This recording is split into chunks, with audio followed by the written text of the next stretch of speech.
नमो ज्ञानेश्वरा करुणाकरा दयाळा तुमचा अनुग्रह लाभलो पावन झालो चराचरी मी कला कुसरी काहीच नेने बोलतो वचने अति भाविका तुमचा अनुग्रह लाभलो पावन झालो चराचरी एका जनार्दनी तुमचा दास त्याची आस पुरवावी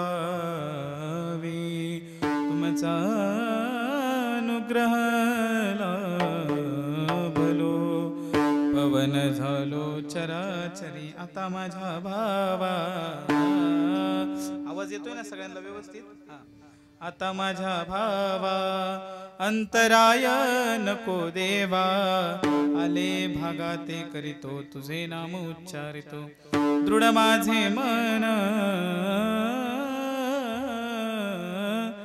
दृढ माझे मन पायी राखावे बांधून आले भागाते करीतो तुझे नाम उच्चारितो तुका म्हणे वाटे नको फुटू देऊ फाटे आले भागाते करीतो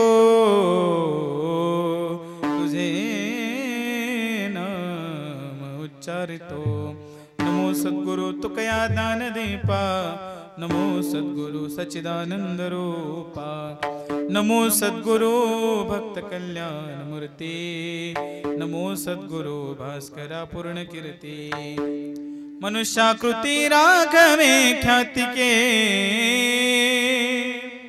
शिळा शिखरे सागरे तारेली तुका स्वामी हा पूर्ण ब्रह्म प्रकाशी जणी रक्षिले निर्जीव का गदासी तुकाराम तुकाराम तुकाराम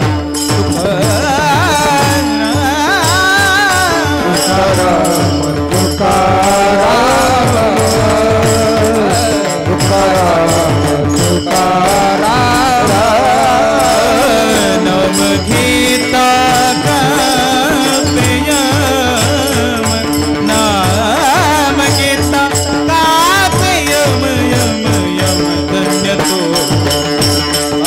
समर्थ धन्य तो समर्थ हे तुकाराम तुकाराम नाम घेता का प्रियम धन्य तुको वामर्थ जेने नाम पुरजा जरा तुकाराम नाम घेता का प्रियम धन्य तुको बा समर्थ जेने केला हा पुरुषार्थ जेने धर्म जितविलाची बळी तो संभाजी दानवाळ कामतरला जयाची कुळी कया छत्रपतीची आचरण कमळी साष्टांग नमन करीत सो विठ्ठल विठ्ठल आपण इथे सर्वजण जमलो ते एका पिताश्रींचं वर्षश्राद्ध आहे तुम्हाला सर्वांना ज्ञात आहेच एका पिताश्रींच्या वर्षश्राद्धाच्या निमित्ताने एका बापाच्या वर्षश्राद्धाच्या निमित्ताने आपण येथे सर्वजण जमलेलो आहोत कीर्तनाला सुरुवात करण्या अगोदर मी दोन गोष्टी महत्त्वाच्या सांगून जाईल खरं तर आपण एवढं सगळं सुंदर अशा प्रकारचं नियोजन करतो थोडासा आवाज द्या मॉनिटरला आणि थोडासा बास द्या फक्त एवढं सुंदर अशा प्रकारचं नियोजन करतो पण वास्तविक पाहता जर विचार केला तर वर्षश्राद्ध नेमकं का करायचं हे आपल्या लक्षात राहत नाही का करायचं बरं वर्षश्राद्ध आता इकडं मी बोलतोय ना आता मला परत सांगायला लावू नका इकडं फक्त मी तुमच्यापेक्षा बारका आहे मी थोडाच वेळ कीर्तन करीन फक्त ध्यान देऊन ऐकलं तर थोडा वेळ नाही तर 2 तास वाढवेन मी ध्यानात ठेवायचा हा काय घाबरू नका नाही वाढवत हा नेमकं का करायचं वर्षश्राद्ध शेजाऱ्याने केलं मोठं म्हणून करायचं का बोला बोला नाही अमक्या तमक्यानं खूप छान मोठा कार्यक्रम केला म्हणून करायचं का का कोरोनाच्या काळात महाराजांना लई तारखा नव्हत्या आता मिटून जात्या म्हणून करायचं का बोला नाही, अजिबात नाही. ही गायक मंडळी वादक मंडळी कारखाना होत्या म्हणून करायचं का? नाही. सिस्टीमवाल्यांना कुणी बोलवत नाही म्हणून करायचं का? तुम्हाला आम्हाला घरी जेवायला नाही म्हणून करायचं का? यातलं कोणतंही कारण इथं लागू होत नाही. करण्यामागचं कारण एकच शास्त्र सांगतं की बाबांनो, एक लक्षात घ्या, शास्त्रामध्ये आलेली आख्यायिका तुम्हाला माहितीच आहे. ते पंडूराजा देहावसान झाल्याच्या नंतर स्वर्गाच्या दारावरती जाऊन थांबला आणि सहज स्वर्गाला येडं घालत असताना नारद महर्षींची गाठ पडली. नारद महर्षींची गाठ पडल्याबरोबर दर्शन घेतलं आणि संत भेटल्याच्या नंतर माणसाच्या आयुष्यामध्ये असं कोणत्याही प्रकारचं कोडं राहत नाही जे सुटत नाही. बघा बरं का, लक्ष देऊन ऐका. नारद महर्षींची गाठ पडली, चरणावरती लोटांगण घातलं, उभं राहिल्याच्या नंतर चेहऱ्याकडे पाहिलं आणि नारद महर्षींनी विचारलं. आतमध्ये गेले नाही त्यावेळेस बोलायला सुरुवात केली की अहो महर्षी, इथपर्यंतच येईल एवढंच फक्त माझं पुण्य शिल्लक होतं, इथून पुढे काही मला जाता येत नाही. ज्या पद्धतीने नायगाव मधून तुम्ही सुप्याचं एसटीचं तिकीट काढलं, बघा बर का मी काय म्हणतोय ध्यान देऊन ऐकायचं. हा बरोबर नाथजी, नायगाव मधून सुप्याचं तुम्ही एसटीचं तिकीट काढलं, तिकीट काढल्याच्या नंतर गाडीत बसलात आणि सुप्यामध्ये गाडी गेल्याच्या नंतर कंडक्टरने बेल मारली. कंडक्टरने बेल मारली, हा लेट मारली, बेल मारली, हा बेल बेल मारली आणि बेल मारल्याबरोबर कंडक्टर म्हणला सुपे सुपे उतरा. तुम्ही पण शेजारीच बसलेला होता, तुम्ही काय हल्लेलं कंडक्टरला दिसलं नाही बरं का माईक सिस्टीम वाले. मग कंडक्टर जवळ आला, पाठीवरती थाप टाकली, पाहुणं सुपा आलं, तुम्हाला उतरावं लागेल. तुम्ही म्हणले अहो कशाला तसं करताय, इथून पुढे मला जायचे फक्त बेट पाठीवरती, तिथं न्या आणि सोडा. सोडील का होतो बोला, एसटी असते का तुमच्याकडे? मग हा नाही तर नाही सांगा ना. हा सोडल का? नाही सोडणार. का नाही सोडणार बरं?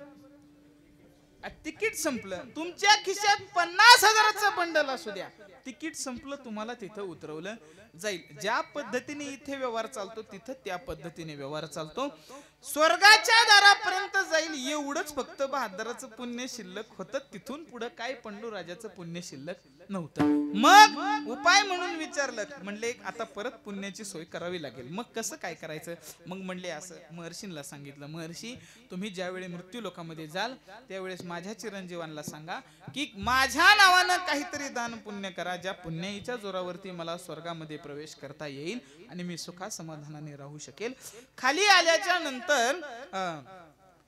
नारद महर्षींनी 5ही मुलांना सांगितलं की बाबांनो, तुमचे वडील अशा अशा कारणाने अडकलेले आहेत, त्यांच्या नावाने काहीतरी दानपुण्य करा. त्यानंतर पांडवांनी वर्षभर सर्व जो काही कार्यक्रम केला तुम्हाला सर्व ज्ञात आहे, मी वरची वर सांगण्याचा प्रयत्न करतो. यज्ञ केले, मोठमोठाले दान केलं, वस्त्रदान असेल, ज्ञानदान असेल, भूदान असेल, सुवर्णदान असेल, वेगवेगळ्या प्रकारचे दान केले.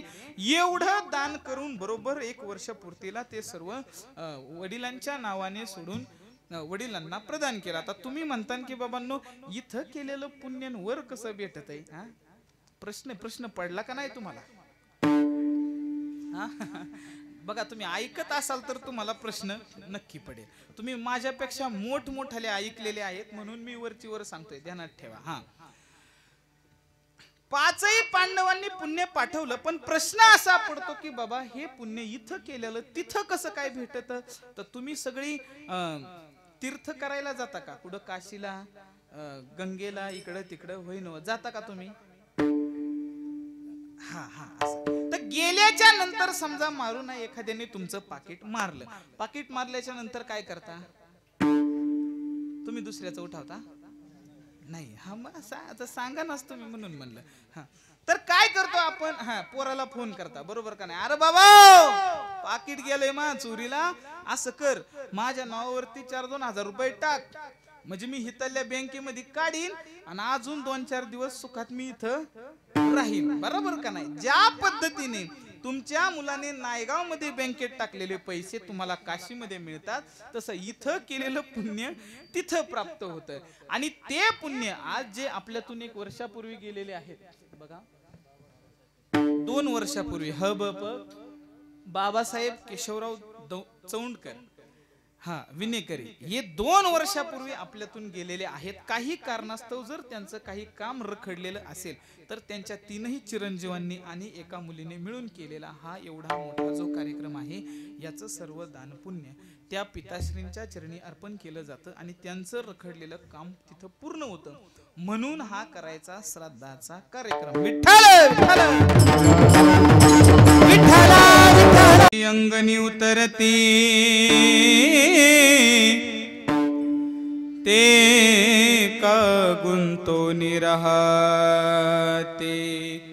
तैसे असावे संसारी जोवरी प्राचीनाची दोरी.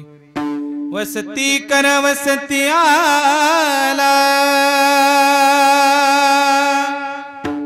प्रातकाळी उठोनी गेला तैसे असावे संसारी जोवरी प्राचीनाची दोरी. शरण एका जनार्दन ऐसे असता भय कवन तैसे असावे संसारी जोवरी प्राचीनाची दोरी. पांडुरंगा करू प्रथम नमन हरी हरी पांडुरंगा करू प्रथम नमन. दुसरे चरण संताचे दुसरे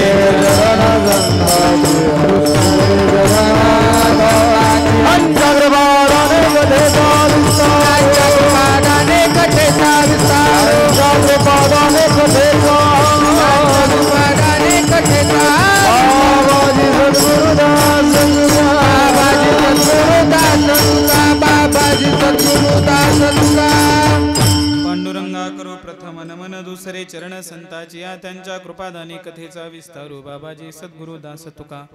ओम ब्रह्मानंदम परम सुखदम केवलम ज्ञानमूर्ति द्वंद्वातीतं गगन सदृश्यं तत्त्वमस्यादि लक्षणम् एकं नित्यं विमलमचलं सर्वाधि साक्षभूतं भावातीतं त्रिगुणरहितं सद्गुरु तं नमामि. जयांचे केलिया स्मरण होय सकल विद्याचे अधिकरण तिची वंदो श्रीचरण श्री सद्गुरूंचे ते नमस्कारोनी आता. ओम नमो ज्ञानेश्वराय ओम नमो ज्ञानेश्वराय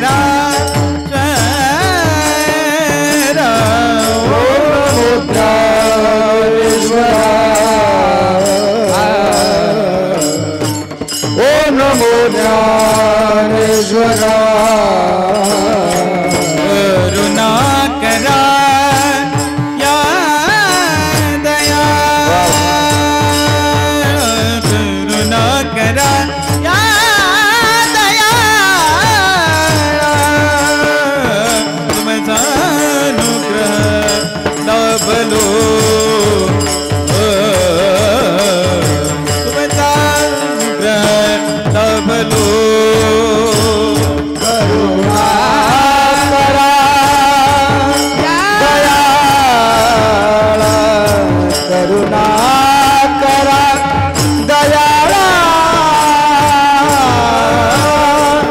Matano